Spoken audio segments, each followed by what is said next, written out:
In this guide, I'll show you how to turn on and use game voice chat in Overwatch 2.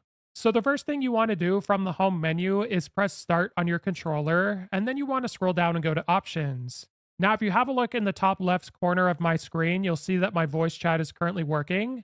And in order to set this up, what you want to do is scroll on over to sound in the top left. Then what you want to do is start in general, and you want to ensure that your master volume's turned up, and same thing goes for your in-game voice volume. Then what you want to do is scroll down to device and under audio mix, make sure you select the correct one.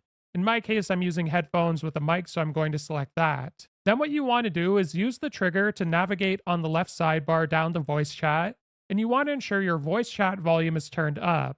So this is turning up the volume of what you hear from other players.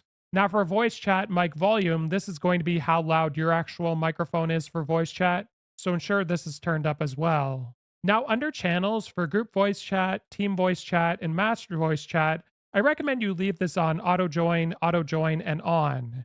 Now for this one, it's personal preference. Now for voice chat devices, I recommend you leave this on default devices. It's likely you're just using one mic, so you should be okay there. And for voice chat mode, you can either use open mic, meaning that your microphone is going to be turned on all the time. Again, if you have a look in the top left corner, you see that my mic's working the entire time I'm talking. Or you can turn it on to push to talk, meaning you'll have to press a specific button on your actual controller in order to turn on your mic. So if I go to voice chat buttons, I'm able to select the push to talk button. So you have to press and hold it in order for it to turn on.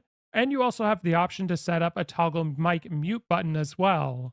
I personally like leaving it on open mic though, so I'm going to leave it on that and I can close this out. And if you still notice that your microphone isn't working, so you aren't getting that icon in the top left, what I recommend you do is have a look at your actual headset and see if there's a mute toggle on it and ensure you're not muted. And it'll also depend on your certain console. For the Xbox, for example, you may have to turn on your headset mic in this section, and it'll be a little bit different on PlayStation. If this guide was helpful, like and subscribe, and we'll see you in the next one.